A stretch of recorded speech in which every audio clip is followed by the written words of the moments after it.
Bismillahirrahmanirrahim. Assalamualaikum warahmatullahi wabarakatuh.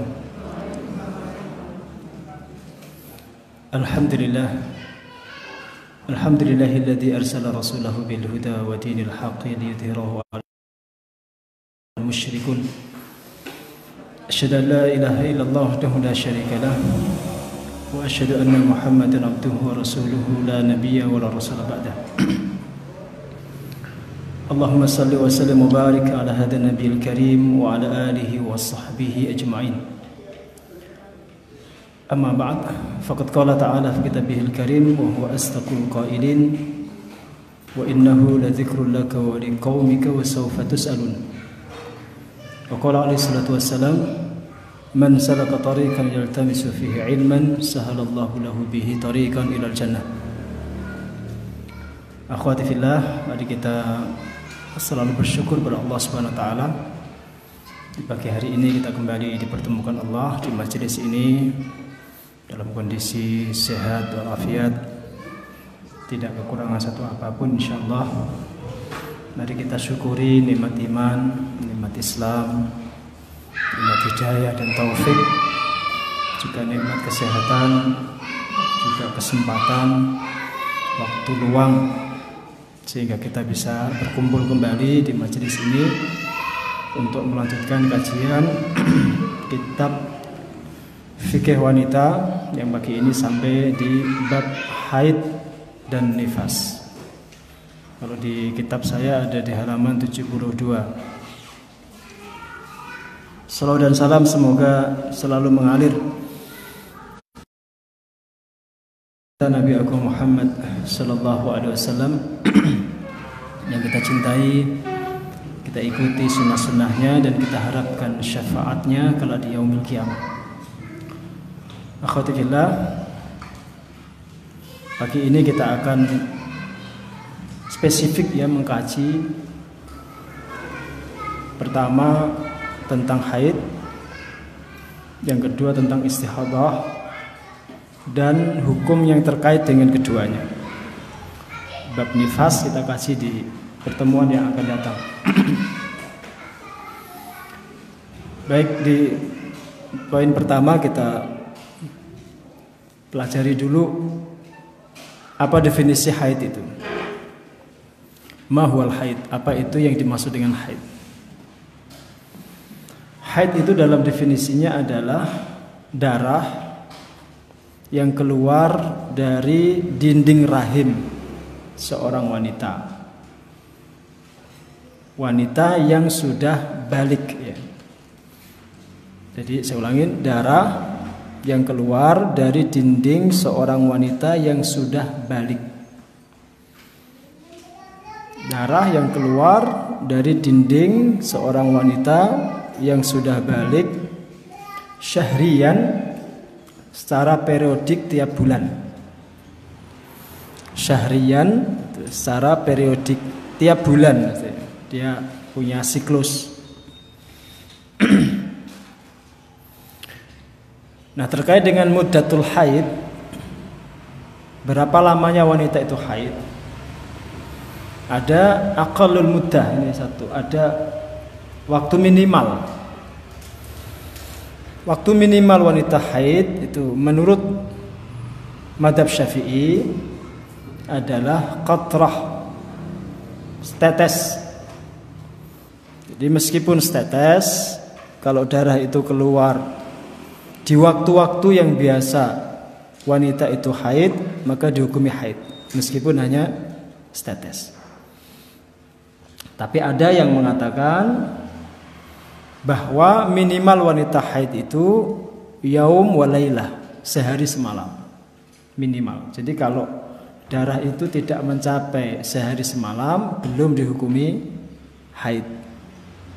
Itu waktu minimal. Kemudian batas maksimalnya paling lama wanita haid itu 15 hari.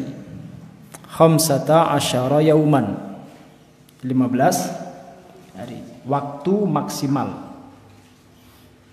Sedangkan waktu normalnya Atau umumnya wanita haid itu 6 sampai 7 hari atau 1 pekan.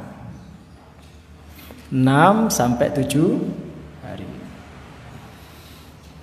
Nah, apa fungsinya kita mengenali atau apa gunanya kita belajar terkait ini? Kalau secara medis wanita haid itu ya dia dipelajari secara anatomis hormonal saja. Itu peristiwa hormonal biasa, siklus biasa yang dialami oleh hampir semua wanita. Hanya sebatas itu. Tapi kalau fikih membahas persoalan apapun itu selalu dikaitkan dengan ibadah. Jadi bahas apapun yang terkait dengan manusia, yang terjadi pada diri manusia itu selalu saya katakan dikaitkan dengan ibadah.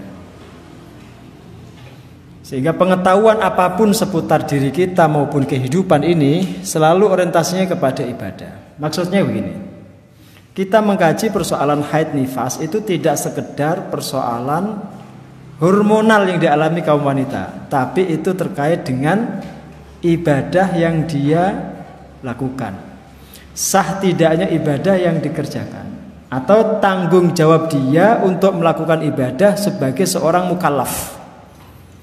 Sebagai seorang mukallaf yang diberi beban ibadah oleh Allah Subhanahu wa taala. Jadi kaitannya ke situ.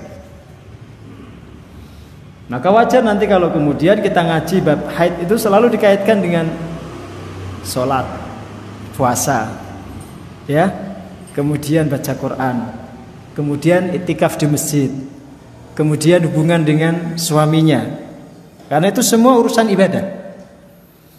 Urusan ibadah. Artinya ada rentetan, ada sekian implikasi hukum yang terkait dengan haid ini. Paham ya? Ada sekian rentetan hukum yang terimplikasi dari haid ini. Maka harus betul-betul difahami. Bahkan sebisa mungkin dikuasai untuk diajarkan lagi kepada orang lain. Jelas nih? Paham ya? Itu sudut pandang fikih. Nanti juga gitu. Persoalan mimpi basah bagi laki-laki itu. Tanda kalau laki-laki balik itu kan mimpi basah. Itu kalau medis kan melihatnya hanya sekedar persoalan pubertas toh. Iya kan? Tapi kalau fikih enggak. Itu kaitannya dengan sinnul bulug. Masa di mana dia sudah sah menjadi mukallaf. Yang kalau dia ibadah pahalanya dia dapatkan sendiri. Kalau dia melakukan maksiat, dosanya ditanggung sendiri. Kaitannya ke situ. Nah, perspektif seperti itu harus kita fahami sejak awal. Ya, harus kita fahami sejak awal. Nanti kalau saya mau kaitkan lagi dengan persoalan yang sekarang lagi rame itu, masalah Covid namanya, masalah corona. Itu kalau medis kan sekedar saya katakan sekedar ya, membahasnya kan sekedar keselamatan nyawa atau kesehatan tuh. Tapi kalau fikih bahasnya enggak, itu kaitannya dengan ibadah, dengan penegakan sunnah, keselamatan kita di akhirat, arahnya ke situ. Maka juga enggak boleh gegabah untuk memberi fatwa-fatwa tertentu. Karena fatwa-fatwa itu kemudian sekian banyak sunnah Nabi diabaikan atau ditinggalkan. Ada hubungannya dengan agama. Sehingga kita harus hati-hati. Paham nih? Nah, perbedaan perspektif itu yang harus kita kenali. Jadi tidak boleh kita sebagai seorang muslimah ketika melakukan satu tindakan kok hanya memakai perspektif kesehatan. Tidak boleh. Ya, tidak boleh. Karena tidak ada satupun persoalan yang tidak dibahas oleh agama. Maka perspektif dasarnya harus agama dulu. Baru penunjangnya ilmu pengetahuan yang lain. Paham nih? Baik, saya teruskan. Nah, kalau wanita ditakdirkan Allah Subhanahu wa taala hamil ya, maka darah haid itu oleh Allah diubah. Ini kata para ulama. diubah menjadi makanan bagi janinnya itu. Maka wanita yang hamil itu hampir disepakati oleh para ulama, bukan ahli medis saya katakan, bukan dokter. Hampir seluruh ulama sepakat wanita yang hamil itu tidak mungkin haid. Nanti kalau jenengan tanya dalam perspektif medis mungkin saja haid. Tapi para ulama fikih mengatakan enggak. Paham ini? Ada perbedaan sudut pandang di situ. Kalau para fuqaha, para ahli fikih itu hampir sepakat, hampir semua sepakat kalau wanita yang hamil itu tidak akan haid. Apa implikasinya nanti? Implikasinya kan kalau ada seorang wanita lagi hamil mengeluarkan darah, posisinya haid atau bukan? Kalau haid kan dia tidak harus sholat, ya tak? Tapi ketika kita sudah tahu seperti ini, maka sekalipun dia haid, sekalipun dia mengeluarkan darah saat dia hamil, dia tidak wajib. Dia tetap melaksanakan sholat. Dia tetap harus sholat karena darahnya itu tidak dihukumi sebagai darah haid. Jadi dua perspektif begitu, jadi kan harus kenali sejak awal begitu. Maka sejak awal kan saya sampaikan, kadang fikih itu ya cocok dengan medis, kadang enggak. Nanti kalau jenengan lihat lagi, saya bukakan di situ halaman 75 itu. Kalau Rasul menyebut istihadhah, darah istihadhah, darah penyakit itu raqdhatun minasyaiton. Itu gangguan setan. Kalau medis bilangnya penyakit kan, ada masalah di rahim. Kalau Rasul nyebutnya itu gangguan setan, raqdhah minasyaiton. Beda persepsi, beda perspektif. Ya, ini satu hal ya. Memang sejak awal kita harus jalurnya beda. Kadang ketemu, kadang tidak. Kadang ketemu, kadang tidak. Sehingga biasa saja kalau ada ulama fikih, umpamanya beda dengan dokter itu biasa. Mau dokter juga beda-beda biasa. Ulama beda-beda pendapat juga biasa. Jelas ya. Nah, disebutkan di situ, oleh sebab itu wanita yang sedang hamil itu tidak mengalami haid. Sebutkan itu. Ini dengan garis bawah itu. Nah, setelah melahirkan ada hikmah ilahiyah yang lain. Ada hikmah ilahiyah yang lain. Darah wanita yang biasa dikeluarkan menjadi haid itu diubah oleh Allah Subhanahu wa taala menjadi air susu. Maka secara umum, ini umum, kalau ini secara umum, enggak semua ulama sepakat. Secara umum, wanita yang sedang menyusui itu tidak mengeluarkan darah haid, tapi darah nifas. Paham? Paham ya? Yang dia keluarkan itu darah nifas, bukan darah haid. Diubah oleh Allah menjadi air susu ibu. Ya, ngerti ini Bu? ASI itu dia akan keluar setelah bayi keluar, itu hikmah ilahiyah. Hikmah ilahiyah. Dan disitulah kemudian juga kaum wanita harus memahami ada peran suami di situ. Jadi kenapa sampai kemudian ASInya bisa keluar, itu karena ada sentuhan laki-laki. Kalau tidak ada, tidak akan bisa mengeluarkan ASI dia. Ya, maka iya betul jasa besar sekali bagi kaum wanita. Tapi jangan diambil semuanya. Sisakan sekian persen, itu ada peran suami saya. Paham? Ya ASI itu kan betul keluar dari jenengan. Tapi kalau nggak disentuh suami jenengan nggak akan bisa. Ibaratnya itu saklar tuh loh. Sudah ada setrumnya, itu sudah ada setrumnya, cadangan energinya juga ada. Tapi kalau nggak dipencet saklarnya, ya nggak akan nyala lampunya. Itu ajaibnya laki-laki Bu. Ajaib laki-laki itu. Sekali sentuh aja keluar aja dengan kan. Paham ya? Nah, sehingga ya berbagi peran, berbagi jasa itu harus dengan fahami awal. Oke. Yang kedua, pembagian wanita terkait dengan haid.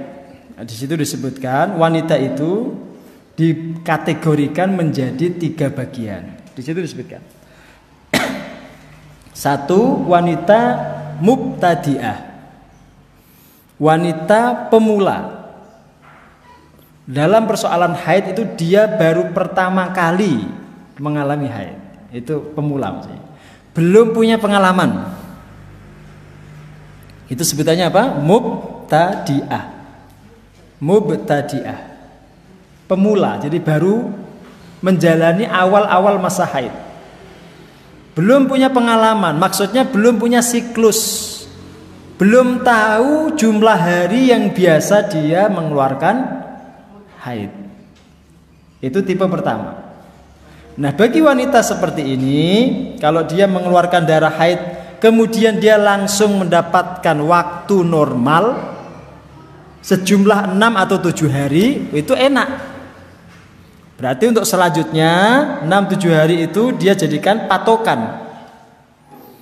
Tapi kalau pertama kali dia haid langsung kacau, hari ke-10 belum berhenti, hari ke-12 belum berhenti, hari ke-15 belum berhenti, sampai hari ke-16 belum berhenti. Nah, itu perlu ilmu. Perlu ilmu. Status dia sebagai wanita pemula itu, dia harus tahu ilmunya.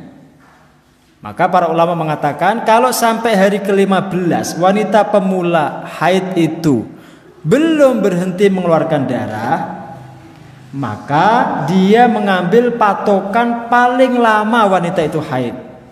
Berapa hari berarti? 15 hari. Berarti pada hari ke-16 darah yang keluar itu dihukumi istihadah.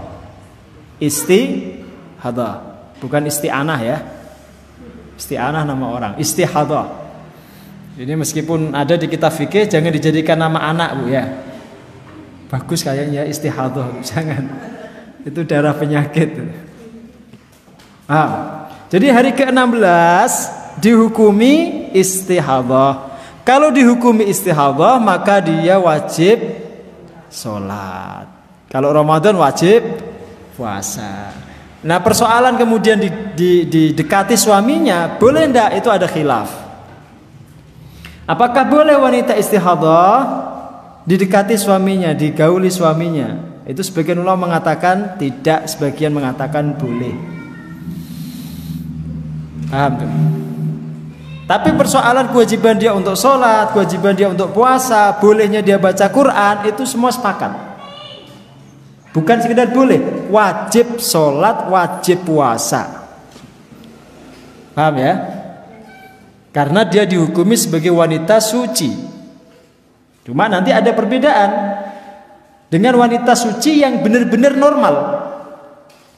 Kalau wanita suci itu tidak ada kewajiban setiap mau sholat berwudu. Tapi kalau wanita istihadah itu setiap sholat dia diperintahkan wudu. Setiap sholat. Dan setiap sholat dia disuruh mengganti pembalutnya. Setiap sholat. Jadi dengan pembalut yang bersih. Adapun nanti ketika dia mengeluarkan darah saat sholat, maka sholatnya tetap dihukumi sah. Dikiaskan dengan laki-laki yang beser. Atau dengan orang yang beser. Orang beser itu juga sama. Setiap mau sholat disuruh wudu. Dan setiap mau sholat disuruh mengganti apa itu? Pampers ya? Ya disuruh ganti pembalutnya itu. Paham? Itu perbedaannya. Jelas atau enggak ini? Jelas ya? Jadi kan harusnya lebih menguasai daripada saya. Ya jadi kan mengalami. Kalau saya kan enggak. Ya ini salah satu juga. Ini salah satu, Bu. Jadi mengkaji sesuatu itu tidak harus mengalami. Kan kadang-kadang ada orang kabura maqtan indallahi an taqulu ma la taf'alu. Besar sekali murka Allah jika engkau mengatakan sesuatu yang tidak engkau lakukan. Saya tidak perlu haid dulu untuk bicara tentang hukum haid kan? Sama jenengan bolehlah bicara seputar haji, ngaji dan membahas seputar haji meskipun belum haji. Karena itu persoalan kesempatan. Termasuk boleh kita mendiskusikan, kita mempelajari bab jihad fisabilillah, perang di jalan Allah itu meskipun kita belum melaksanakan jihad fisabilillah. Paham Bu ya? Ternyata pakar-pakar fikih itu rata-rata laki-laki. Sampai persoalan haid itu mereka lebih menguasai daripada jenengan. Kan aneh itu. Mestinya jenengan tuh harus ada di antara jenengan tuh yang spesialis haid gitu. Jenengan kuliah di mana? Di Ma'had Al-Fatih. Jurusannya apa? Spesialis haid. Pokoknya kalau ada pertanyaan seputar haid, referensinya jenengan di seluruh Klaten. Jenengan jadi rujukan. Nanti lama-lama menasional. Ibu, kan mulai spesifikasi begitu kan? Pokoknya persoalan haid tanya ke ibu ini, ya, ahlinya. Pakar, sampai ditulis di gelarnya itu. SP haid. Spesialis haid. Ya, dia menguasai betul gitu. Itu keilmuan, maksudnya ada itu. Maka saya guyon teman-teman itu. Ada ahli takrib namanya. Kitab itu. Dia spesifik, ahlinya itu dalam kitab tertentu. Boleh, dokter aja gelarnya ditulis semua kok. Masuk ahli syariah tidak boleh ditulis. Ya, nanti ada lagi itu ahli istihadah. Ya, masuk persoalan istihadah dia ditanya itu. Maksud saya jadikan betul-betul ngajinya itu harus sampai khatam, detail dan menguasai. Dalilnya jenengan hafalkan ini, Bu. Ini dalilnya sudah hafalkan. Jangan pulang nanti sebelum hafal ini. Tidak boleh ya. Ya, pokoknya kalau mau pulang setoran dulu dalilnya ke saya. Hadisnya ini ada berapa ini ya? Gitu Bu ya. Sepakat. Malah ketawa jadi. Dulu gitu Bu, saya kuliah itu ya, setoran hafalan hadis dulu baru boleh pulang. Ya hafalin di kelas tuh. Sekali duduk itu 10 hadis itu. Setorkan baru boleh pulang Bu. Dulu ya waktu kuliah. Jenengan enak banget tuh kuliah jenengan tuh, enggak ada setoran. Ya datang terlambat dibiarkan. Nah, saya teruskan. Nah, itu perbedaan wanita yang normal dengan yang mustahadah, yang istihadah. Kalau wanita yang normal, sekali dia wudu asalkan belum batal, boleh dipakai untuk sholat apapun, wajibkah, sunnahkah, boleh. Tapi kalau wanita istihadah enggak, dia setiap kali mau sholat fardu wajib berwudu, wajib mengganti pembalut, wajib mengganti pembalut. Nanti kita baca. Nah, dalam kaitan dengan wanita pemula ini, ya, yang baru bukan belajar lah, yang baru mengalami haid ini, Rasul mengatakan kalimat Rasul, idza aqbalatil haidatu fada'is shalah. Jika tiba masa haidmu maka tinggalkan salat. Jika tiba masa haidmu maka tinggalkan salat. Jadi tidak boleh ketika sedang haid wanita itu salat. Tapi kalau masa haidnya sudah berlalu, dia disuruh salat. Kapan? Kalau nggak punya siklus berarti 15 hari. 16 hari, hari ke-16 dia wajib salat.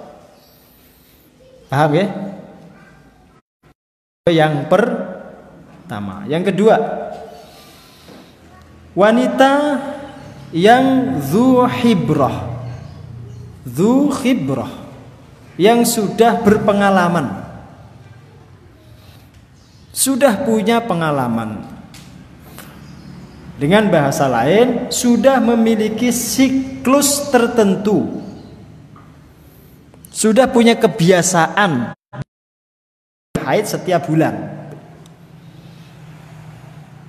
Nah, kalau wanita-wanita yang seperti ini, maka dia memegang dawuh Kanjeng Nabi, sabda Nabi yang berbunyi, da'is sholata ayyama aqra'ika.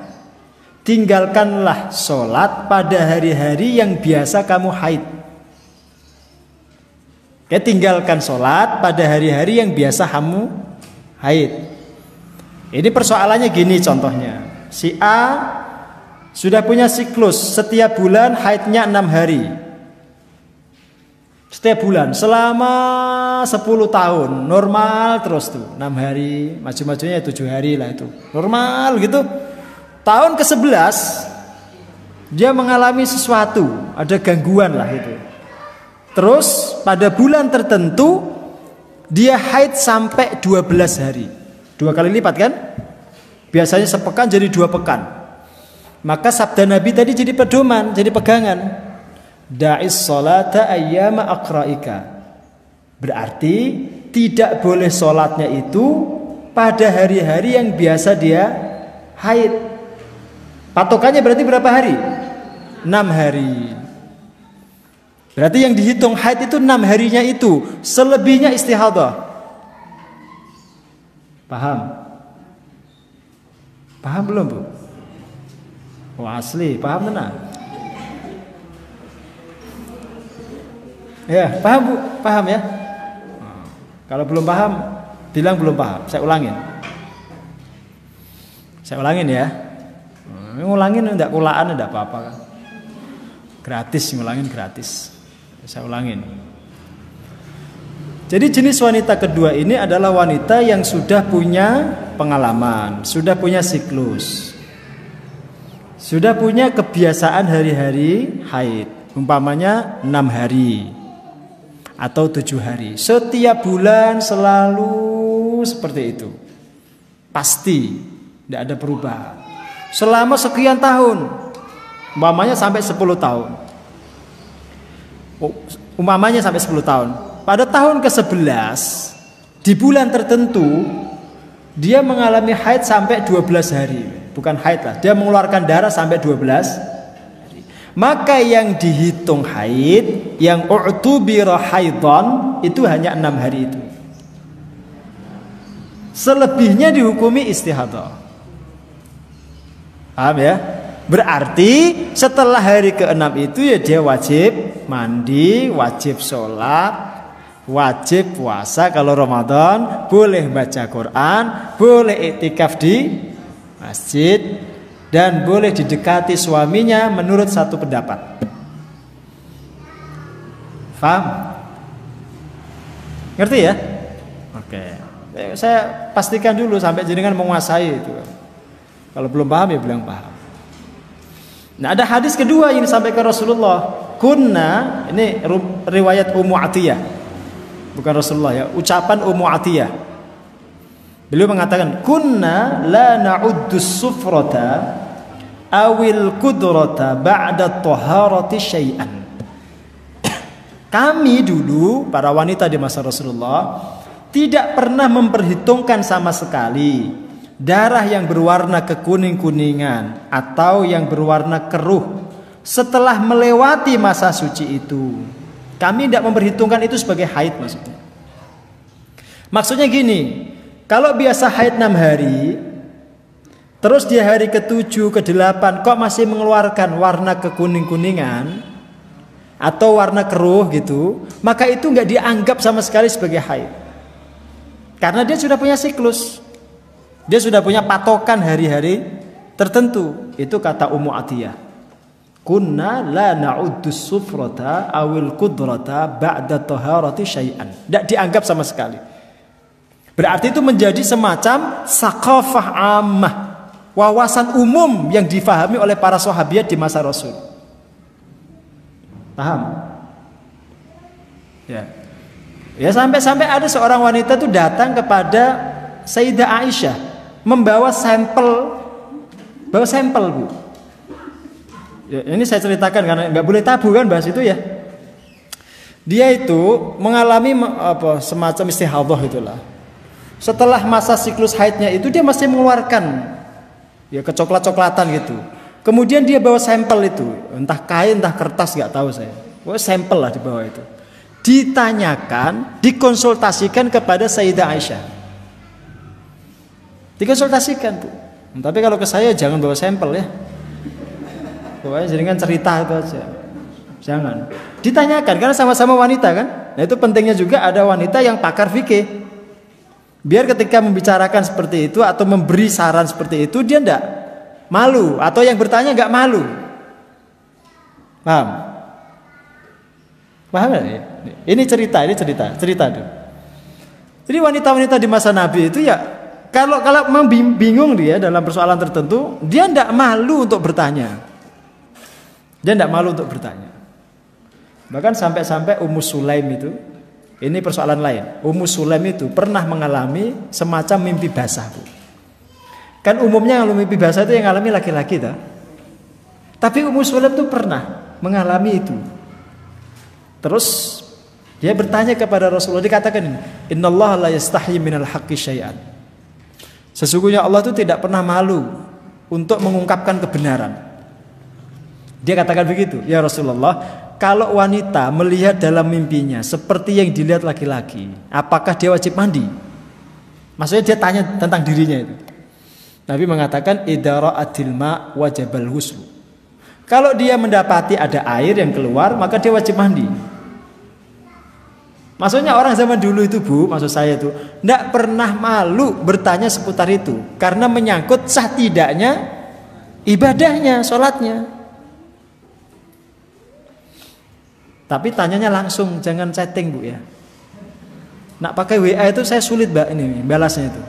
Ini dijawab ya, dijawab pendek nggak paham, jawab panjang malah bingung. Ya, datang langsung. Konsultasi itu langsung face to face. Jangan pakai chatting, bingung. Apalagi sampelnya jadi dengan foto, nggak usah. Bahaya itu. Bahaya. Oke, saya teruskan. Itu wanita yang kedua. Ini bukan poligami ya. Wanita tipe yang kedua. Bukan wanita kedua itu bayangannya terus kacau, guys. Ngaji itu kalau agak siang dikit makin kacau. Nah, kalau sampai kemudian hari ke-15 dia masih mengeluarkan haid, itu di situ. Ya, dia patokannya pokoknya siklusnya yang jadi pegangan, siklus dia. Siklus yang biasa dia haid. Itu kalau dia sudah punya siklus, punya patokan hari haid. Yang ketiga, wanita mustahadah. Wanita yang istihadah. Nah, kita bahas dulu apa definisi istihadah itu. Istihadah itu adalah darah yang keluar secara terus-menerus sampai melebihi batas berlangsungnya masa haid. Jadi darah yang keluar terus-menerus gitu sampai melebihi batas berlangsungnya darah haid. Berarti jenengan harus tahu dulu patokan masa haid, baru nanti akan bisa menghukumi darah istihadah.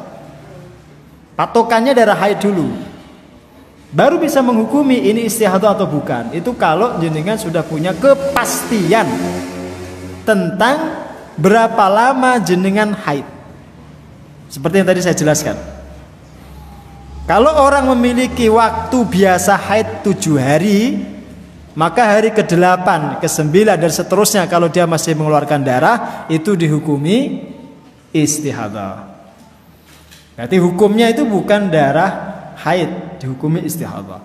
Kalau dalam kondisi seperti itu, maka para ulama mengatakan begini, dia disuruh untuk mandi janabat, kemudian dia disuruh wudhu setiap kali mau sholat, dan berlaku hukum wanita suci pada dirinya. Itu wanita istihadah. Cuma nanti ada lagi perbedaan ada lagi permasalahan atau konsekuensi hukum. Sama seperti orang yang beser itu, Bu. Tahu beser ya? Yang sudah tidak bisa nahan pipis. Ya, dia keluar darah keluar pipis terus, kadang bahkan nggak terasa ketika keluar itu. Pokoknya tiba-tiba banjir gitu. Ketawa dikit aja keluar itu. Iya kan? Ada beser pipis, ada beser kentut.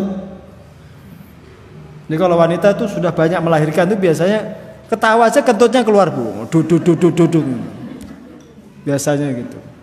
Orang tua yang anaknya banyak, kalau anaknya sedikit kayak jenengan aja enggak. Dia masih bagus. Nah, bedanya dengan wanita biasa yang tidak istihadah itu, kalau wanita yang normal boleh jadi imam untuk wanita yang lain. Tapi kalau wanita yang mustahadah, dia nggak boleh jadi imam. Dia nggak boleh jadi imam. Itu salah satu juga konsekuensi hukum. Sama seperti laki-laki yang beser. Laki-laki yang beser itu sholatnya sah untuk dirinya sendiri tapi tidak sah untuk orang lain. Maksudnya kalau ngimami tidak sah. Baik sholat dia yang sedang ngimami itu maupun orang yang ikut dia itu tidak sah. Kecuali dia ngimami orang yang sama dengan dirinya. Makanya satu masjid wanita istihadah semua. Masjid kumpulan orang istihadah itu. Namanya arisan istihadah. Terus sholat jamaah, maka imamnya boleh yang istihadah. Ada nggak itu? Mungkin ada. Adakan aja. Atau satu masjid namanya ini laki-lakinya beser semua, Bu. Masjid Al-Beserin. Full satu masjid. Maka bolehlah imamnya yang beser boleh. Tapi andai ada satu saja yang normal gitu, maka tidak sah sholatnya. Nggak sholat dia jadi imam, nggak sah dia jadi imam. Yang imami harus yang normal itu. Terlepas dari bacaannya apakah fasinda itu urusan yang lain nanti. Tapi secara syarat sahnya harus yang normal yang imami.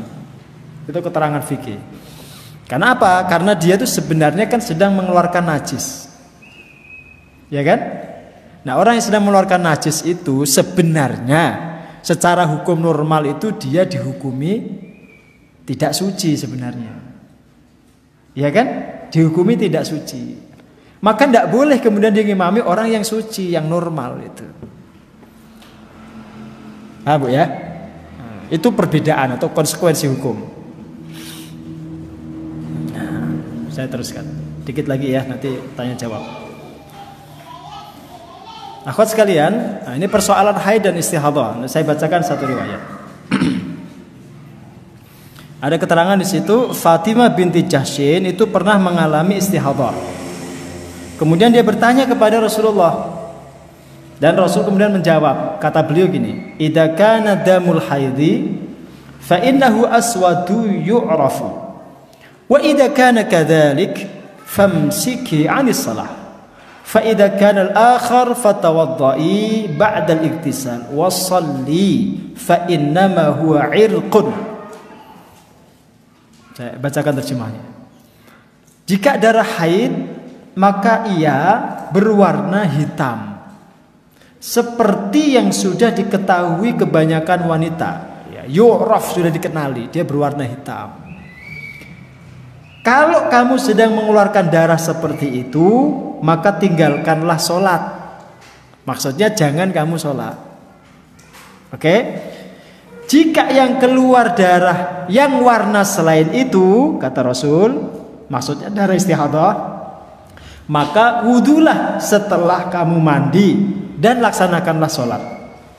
Karena darah itu adalah penyakit, irqun itu ya, dia semacam penyakit lah. Beliau katakan begitu. Itu sabda Nabi terkait dengan wanita istihadah. Pertama, kalau dia bisa mengenali, ini kalau sampai tadi Bu, sampai gelarnya itu spesialis, dia bisa mengenali kok. Entah dari warnanya, entah dari baunya, dia tahu. Kalau bau ini darah haid, dia tahu. Sampai kalau dia expert itu Bu, expert tahu ya, bukan sepet. Jadi ahli banget itu. Keahliannya itu benar-benar sampai pakar banget itu. Dia mencium baunya aja tahu ini haid. Nggak harus lihat warna. Itu sama seperti chef itu. Apa chef itu? Bukan asep ya. Tukang masak itu. Kalau tukang masak yang ahli itu tidak perlu nyicipi Bu, sampai semangkok. Dia mencium baunya aja tahu ini kurang apa, dia tahu. Ya Bu, dia tahu ini kurang apa, dicium aja itu. Ini kurang ini, tambahin. Tapi kalau yang nggak ahli, buat sampai semangkok tidak akan tahu ini kurang apa, kurang ajar. Ngicipi sampai semangkok, karena nggak ahli kan. Ahli logam Bu, ahli emas itu, ahli emas itu tidak perlu kemudian emasnya itu dilebur dulu sampai dia tahu benar-benar itu emas. Cukup dilempar ini, jatuh, ting. Ini emas, tahu dia. Ya, ini emas. Dia tahu hanya dari suaranya itu, ting, dia tahu itu emas. Itu ahli ya.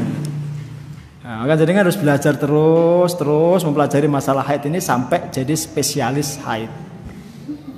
Cium baunya tahu, oh ini haid Mbak, jangan sholat dulu. Ya, nanti ada spesialis yang nyium haid. Bahaya. Sampai begitu.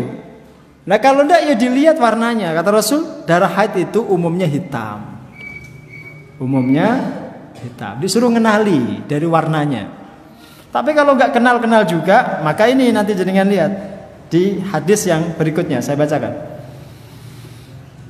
Kalau tadi itu Fatimah binti Jahsyin, binti Abi Jahsyin, kalau ini Hamnah, adiknya ini Bu yang tanya, adiknya. Kakak adik ini mengalami masalah yang sama.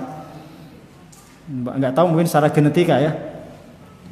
Kalau wanita sekarang ini siklus haidnya kacau kan bukan karena genetika itu. Karena apa, Bu? Hah? Karena apa, Bu? Stres. Apalagi musim corona tambah stres. Terus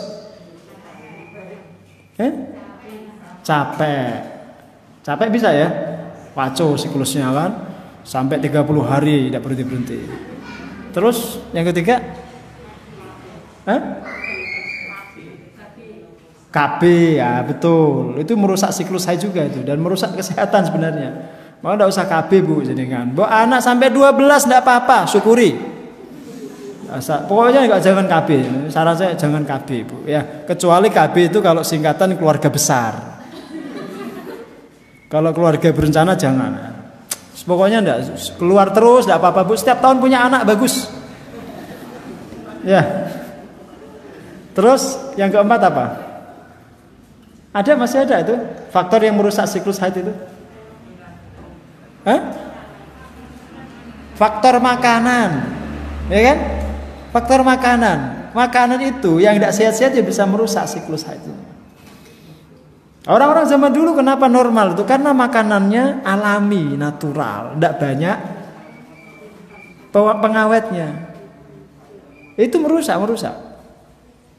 Orang sekarang itu kan gaya-gaya aja ya. Ayam kampung itu orang sekarang itu tidak suka. Sukanya fried chicken.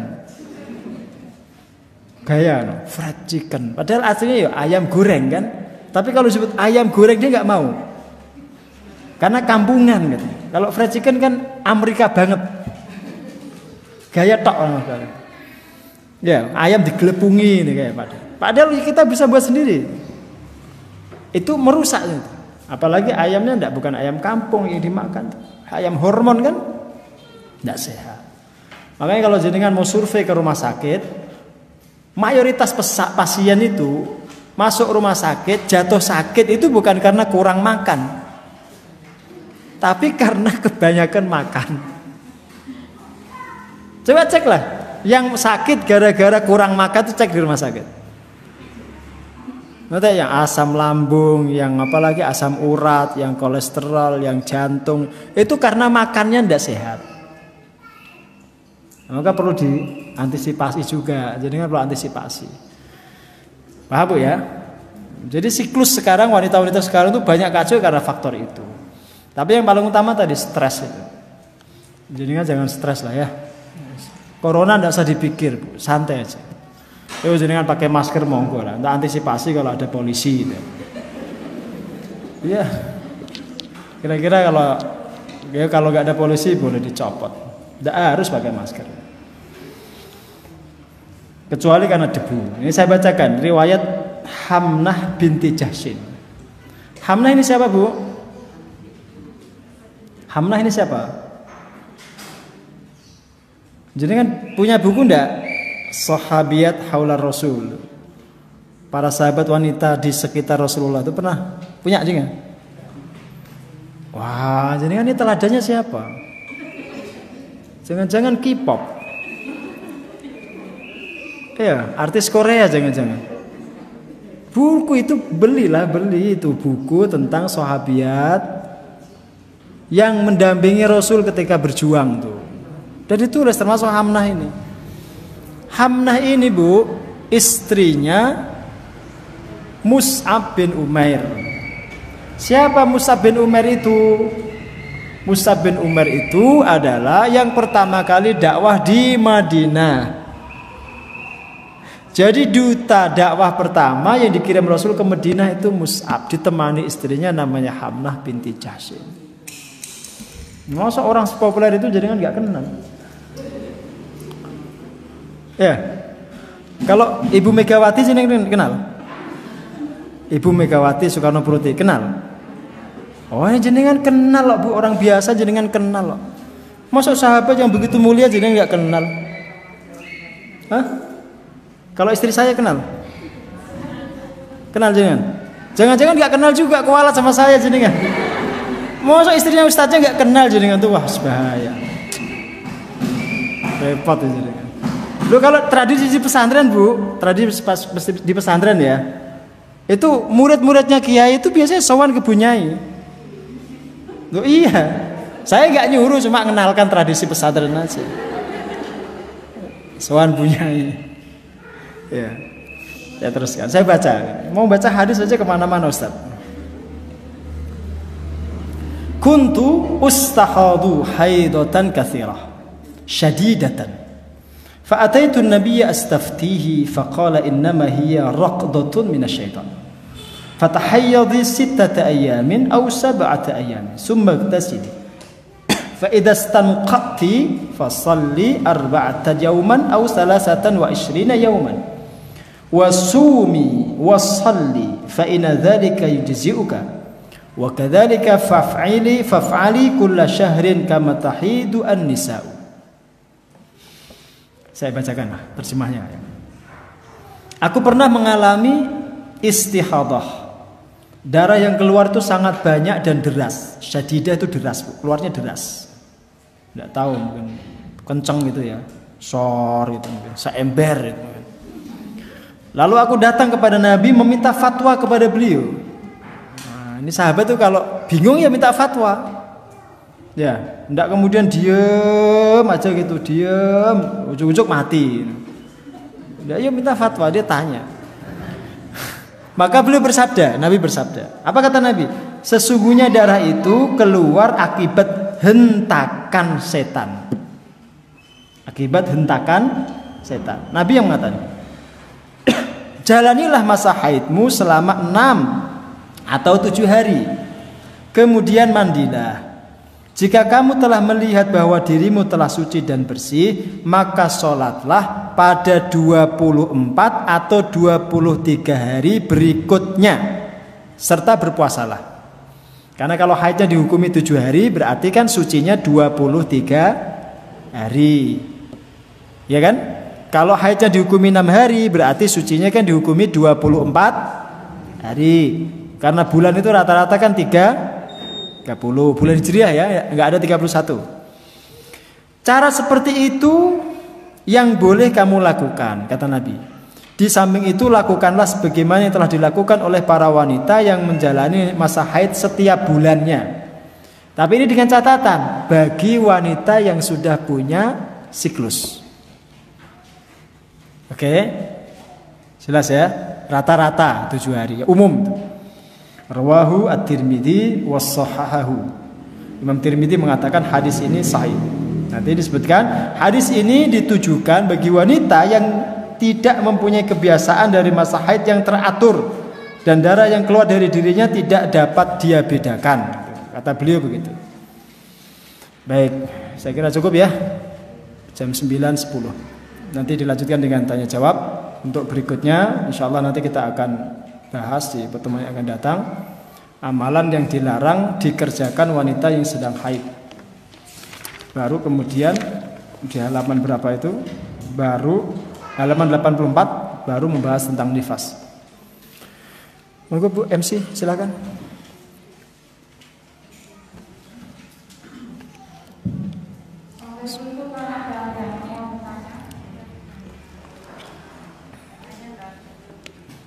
Silakan. Waalaikumsalam warahmatullahi wabarakatuh.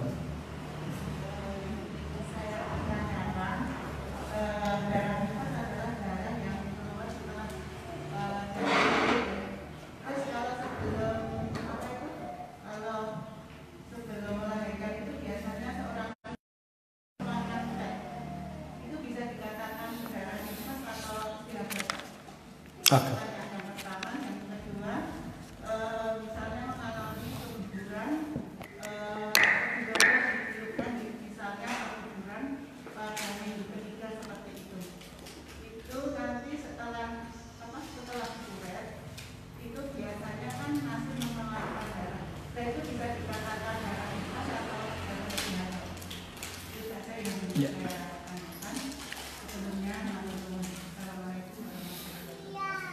Assalamualaikum warahmatullahi.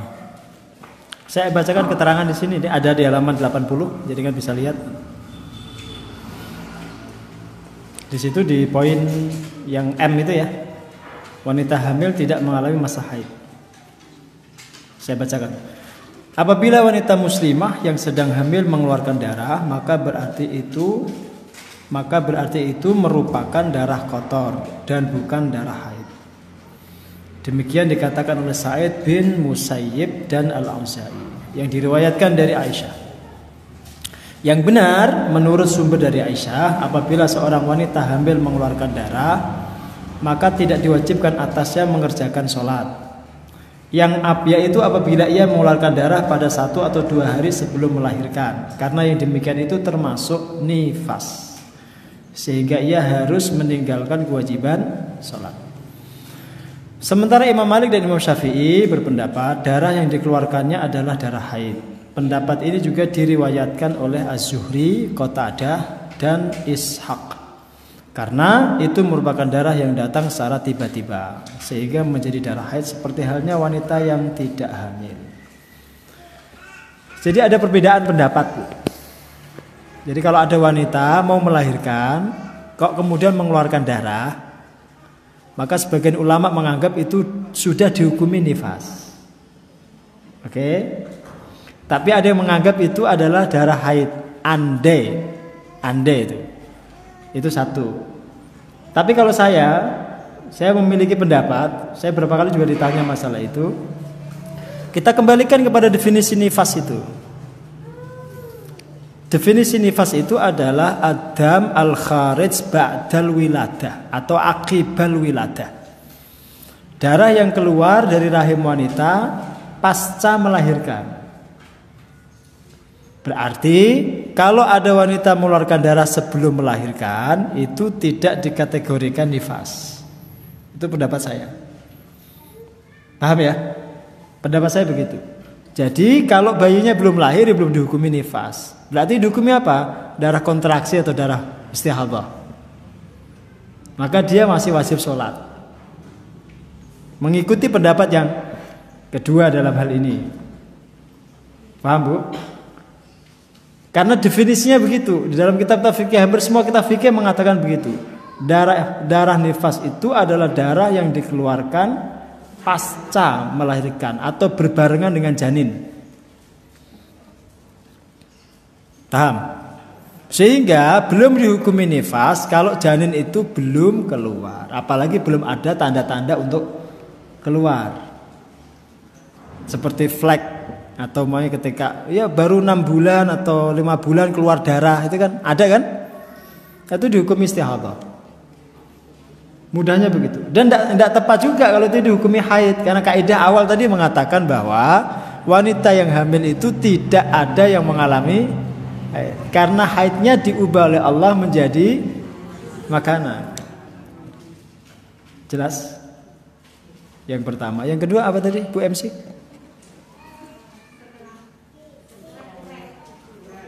Saya tanya MC-nya Bu. Biasanya kurang konsentrasi MC.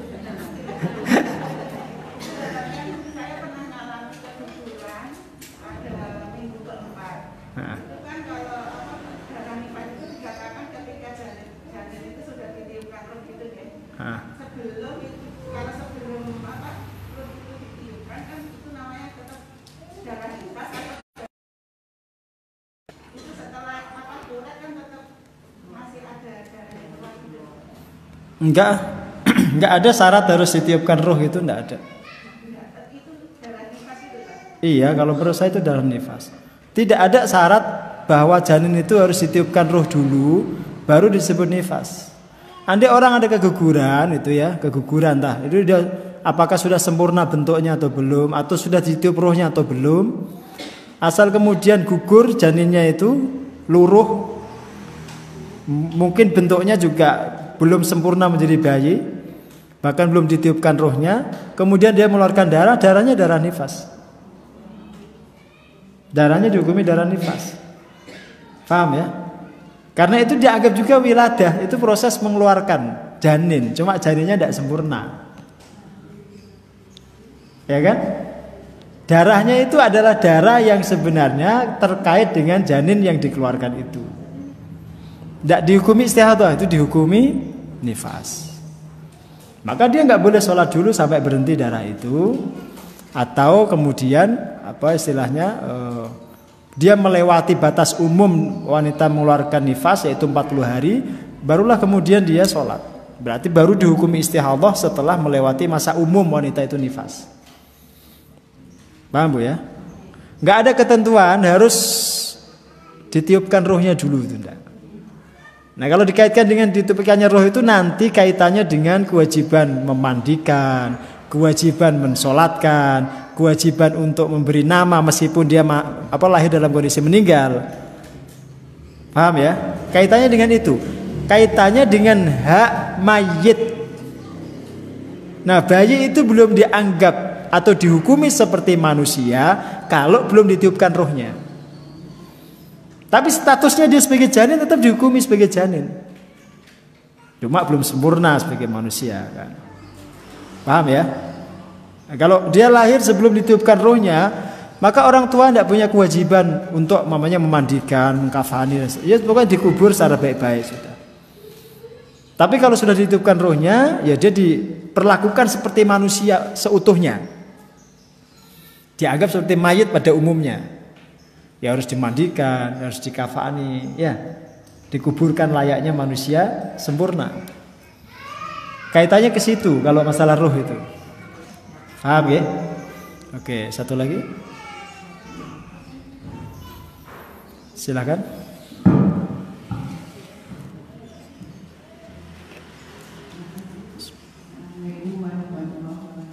Waalaikumsalam warahmatullahi wabarakatuh.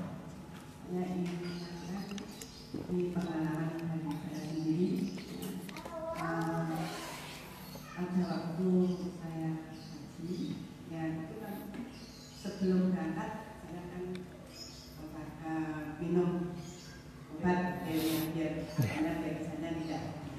Tapi setelah sampai sana ya nggak keluar darah, maksudnya keluar tapi minyak black. Terus kemudian saya tapi tetap saya tuh ya keluar black. Terus saya mandi, saya sholat pagi. Terus nanti jadi saya bisa sehari mandi beberapa kali. Terus itu bagaimana apa yang saya lakukan itu salah untuk pengalaman untuk ibu yang lain. Baik. Cukup? Baik. Pertama hukum memakai obat untuk menahan haid. Itu pertama ya. Bolehkah wanita menggunakan obat-obat tertentu untuk menahan haidnya? Hukumnya sebenarnya boleh, tapi dengan syarat. Satu, obat itu tidak mengganggu kesehatannya. Yang kedua, obatnya secara syar'i diperbolehkan dipakai, alias bahannya itu tidak bermasalah. Tidak bermasalah secara syar'i. Bahan-bahannya itu dihalalkan, diperbolehkan. Yang ketiga, ada kebutuhan yang benar-benar mendesak. Seperti umpamanya orang haji atau umroh itu dianggap cukup mendesak itu. Maka boleh, kalau syarat yang lain terpenuhi, dia boleh pakai obat itu. Itu satu ya, jelas. Maka sebagian wanita itu ketika mau berangkat umroh biasanya dia ngitung siklusnya kan. Oh kayaknya pas di sana itu saya sedang haid, nanti takutnya mengganggu ibadah umroh saya. Maka dia minta saran dokter, dikasih obat itu. Oke, asal syarat yang lain tadi terpenuhi maka itu diperbolehkan. Karena untuk dia balik lagi ke sana itu ya cukup waktu, biaya dan lain sebagainya. Maka kalau bisa disiasati, haidnya ditahan dulu secara aman, maka itu boleh. Jelas? Yang kedua, kalau ternyata minum obat tapi gak mempan, sampai sana tetap keluar gitu, kasus seperti jenengan toh? Iya kan, tetap itu kan di masa-masa siklus jenengan mengeluarkan haid, maka itu tetap dihukumi haid. Itu tetap dihukumi karena keluarnya darah. Tadi kan saya katakan di awal, meskipun setetes, kalau dia keluar di masa-masa haid, menurut mazhab Syafi'i dihukumi haid. Flek kan tetes-tetes saja. Karena dia keluarnya di waktu-waktu haid, maka dihukumi haid. Ya solusinya tidak boleh jangan di waktu-waktu itu dengan sholat. Tidak boleh di waktu-waktu itu dengan sholat, karena darahnya itu statusnya haid. Paham? Bahkan kalau dalam kondisi sedang mengeluarkan darah seperti itu dan memang betul-betul keluar di masa-masa haid, tidak boleh tawaf jenengan. Nanti ada larangannya itu. Tawaf itu karena tawaf itu sholat, tidak boleh dilakukan kecuali wanita yang suci. Ya, tidak boleh melakukan tawaf di Masjidil Haram kalau dalam kondisi sedang haid, dilarang. Maka ditahan dulu. Tidak boleh sholat, tidak boleh tawaf, karena status darahnya kan darah haid. Jelas.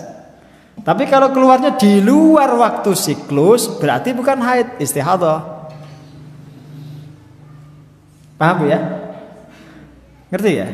Nah, saya nggak akan menghukumi salah atau benar, ndak. Pokoknya saya kasih informasi aja. Saya tidak akan menghukumi apa yang jenengan lakukan itu salah atau, karena salah atau benar itu kan satu tergantung pengetahuan jenengan. Kalau jenengan nggak tahu, masa disalahkan? Ya tahu. Yang disalahkan ya ustadznya, kenapa nggak ngasih tahu? Ya, atau umpamanya pembimbingnya, kenapa nggak ngasih tahu?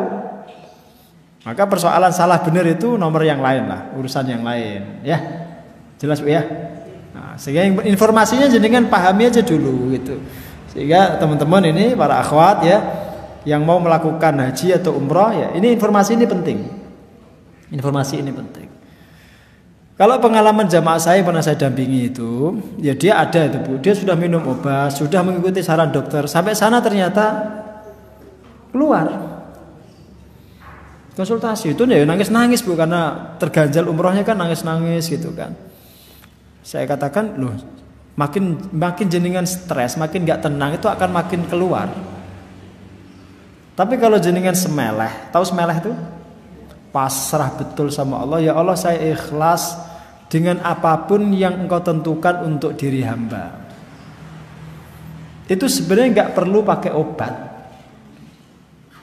Nggak perlu pakai obat. Itu sudah saya praktekkan. Ada jamaah saya dari Purworejo itu, akhwat yang kemarin saya tulis di salah satu tulisan saya di Facebook itu, saya tulis namanya ada di situ lah. Itu dia minum obat, tapi pas sampai sana itu keluar. Dan dia konsultasi malam-malam itu sampai nangis itu. Gimana besok Ustaz, kan kita besok umroh itu. Saya mengeluarkan haid padahal saya sudah minum obat. Saya bilang begini, Bu, makin jenengan stres, makin tidak tenang, darah itu akan keluar, akan makin deras. Ini saya kasih tips, saya kasih arahan, jenengan tenang. Jenengan datanglah ke pelataran Masjid Nabawi, jenengan duduk di pelataran Masjid Nabawi itu, serahkan semuanya sama Allah. Tawakal. Pokoknya sampai semeleh betul, raditu billahi robba betul. Jenengan ridha dengan semua ketentuan Allah. Ikuti saran saya. Nanti mintalah sama Allah, ya Allah tahanlah haidku agar besok saya bisa umroh. Berhenti pas subuh, berhenti. Mandek-dek gitu. Berhenti total, tidak keluar sama sekali. Sama sekali tidak keluar. Enggak minum obat. Sama sekali enggak keluar. Subuh-subuh itu dia jalan ke masjid. Dia nyari saya itu, Pak Ustadz, alhamdulillah berhenti. Apanya yang berhenti Bu? Akhirnya dia bisa umroh, selesai semua manasiknya sampai tahallul. Hari kedua di Mekah keluar. Selesai, tapi umrahnya sudah selesai. Itu pengalaman, Bu. Jadi kondisi psikologis itu benar-benar mempengaruhi. Dan tadi ya tawakal betul sama Allah, itu ilmunya tawakal sama Allah. Ya Allah, meskipun saya tahu pada hari-hari saya umrah itu hari-hari siklus haid saya mintalah sama Engkau dengan keagungan sifatmu, dengan keagungan datmu, agar Engkau tahan sejenak haidku ini. Karena haid itu makhlukmu, saya minta Engkau kendalikan. Itu datang, Bu. Ya, tapi kalau jenengan tetap minum obat ya silahkan aja, itu silahkan. Itu ikhtiar jenengan secara manusiawi, silahkan boleh, tapi dengan syarat kalau memenuhi tadi ya kriteria tadi itu silahkan. Jelas, Bu? Oke. Masih cukup? Cukup, Bu. Moga ditutup. Baik, dari saya cukupkan, mudah-mudahan bermanfaat. Assalamualaikum warahmatullahi wabarakatuh.